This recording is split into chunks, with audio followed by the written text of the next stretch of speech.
mon maay El Hadji Bada Ndiéguène le président du cadre unitaire des artisans de la région de Thiès ñoo ñëw fii tey ci village artisanal bi pour faire une déclaration ànd ko ak ànd suqali Thiès bi nga xam ne sunu bàjjan Maymouna Samb moom moo ko jiite ànd ak tamit le mouvement ci laa bokk bi nga xam ne Serigne Kane moom moo ko jiite ñu ñëw nag tey jii ci village artisanal bi pour bëgg a waxtaan ak sunu mbokki artisans yi waxtaan ak tamit les autorités administratives de la région de Thiès waxtaan ak ñi nga xam ne tamit chefs religieux yi waxtaan ak ñi nga xam ne tamit ay ndoom ndànk lañ yor ci dëkk bi muy ñi nga xam ne ñooy élus yi nga xam ne ñooy élus yu bees yi nga xam ne ñoo nekk ci dëkk bi. nous sommes des artisans sunu kër gi moom la ñuy wax ne mooy këru artisans yi muy la chambre des métiers de Thiès ñu nekk fii ñu war a dem ay élections à la chambre des métiers de Thiès naam defoon nañ fay élections gisoon nañ ci ay manquements yu am solo waaye kenn mënu ci woon dara tey nag ñu war a jubluwaat ci élection yooyu waaye li ñu gën a jaaxal ci mbir mi moo di li njëkk moo di la déclaration les promesses non tenues bi nga xam ne moom la sunu ministre bi def ak les artisans de la région de Thiès les respecté wul li nga xam ne moom la waxante woon ak ñun daf ñu waxoon ne du ñu def élection yi mukk tant que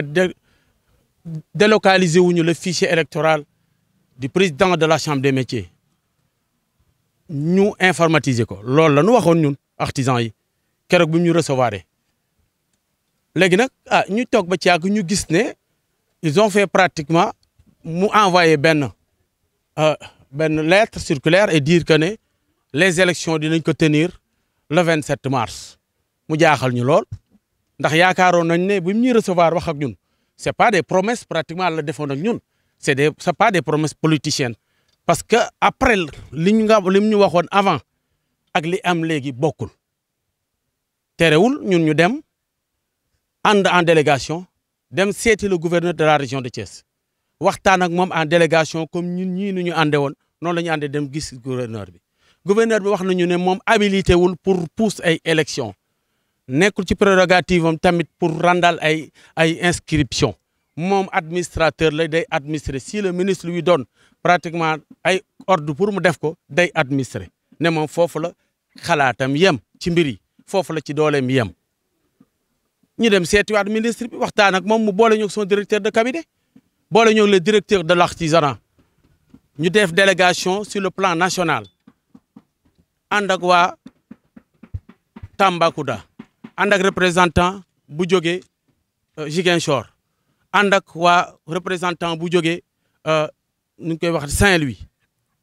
ñu ànd ñun ñëpp dem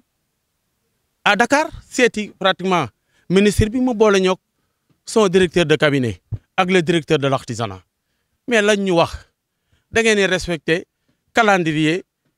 duñ koy waxati sax calendrier républicain mais ñu gis fii élection yi nga xam ne moo fi passé barki dem ñaata yoon lañ ko pousse pour problème de ay fichier le président de la chambre des métiers ne peut pas être juge et partie loolu lañ ko wax mënul doon juge et partie lu tax mënul doon juge et partie moom ci njogante bi la bokk mooy defar carte yi répertoire bi ci loxoom la nekk ku ko neex mu defaral la carte ku ko neexul du la defal carte muy defar ay carte ñoo xam ne ay non artisan lañ ba pare ñun xaalis bi nga xam ne moom la ñuy ñëw di jënd si moom mu ngi may ay carte waaye ñun de carte bu ñuy def dañ koo jënd moom moo am capacité may carte xamuñu ndax dafa jënd xamuñu dafa leb ñu ne ñu dem leen élection ak moom waaw loolu fan lañ ko mës a gis. problème bi moom mooy le président ne peut pas être juge et partie dafa am ay non artisan yu nekk ci fichier bi électoral bi am ñoo nga xam ne ay non artisan dañu war a génn beneen bi ci des xam nga moom mooy mënuñu ko contrôler moom moo ko yor mooy defar ñëw leen jënd si daal léegi boo leen jëndee ba pare xaalis bi mu jël ko xamuñu fu mu koy dugal moom lay utiliser sax xeexañu ko parce que ñun xaalis bi ñuy dugal bu renouveler carte yi defar ay carte yu bees mais moom lañ koy jox buñ ko joxee ba pare ban unité ban contrôle moo am ci ne xaalis bi mu ngi koy doxal ni mu ko war a doxalee man délégué la à la chambre des métiers élection yii passé ba tooguñu benn yoon def situation financière ci renouvellement yi ak carte yi nga xam ne mooy carte yu bees yi kon xaalis bi fan lay dugg léegi nag ñu ne ñu dem leen ngeen bindu comme niñ daan bindoo waaye artisanat bi dafa changé.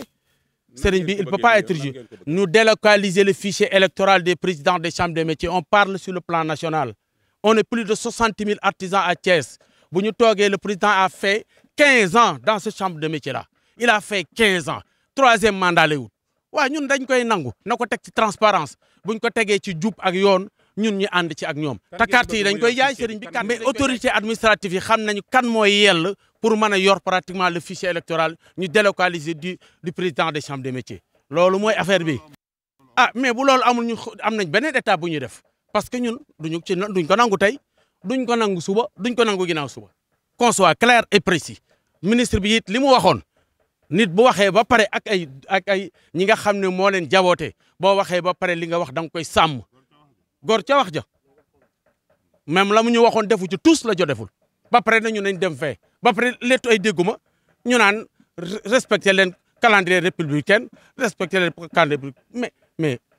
jox ñun ñu jël sunu xaalis bi jox ko président chambre des métiers mu utiliser ko contre ñun xeex ak ñun gañew ñu mais sëñ bi mais loolu lem gu mbaam naan la duñu ko def du fa baat ba neex duñu ko def tey duñ ko def suba duñ ko def ginnaaw suba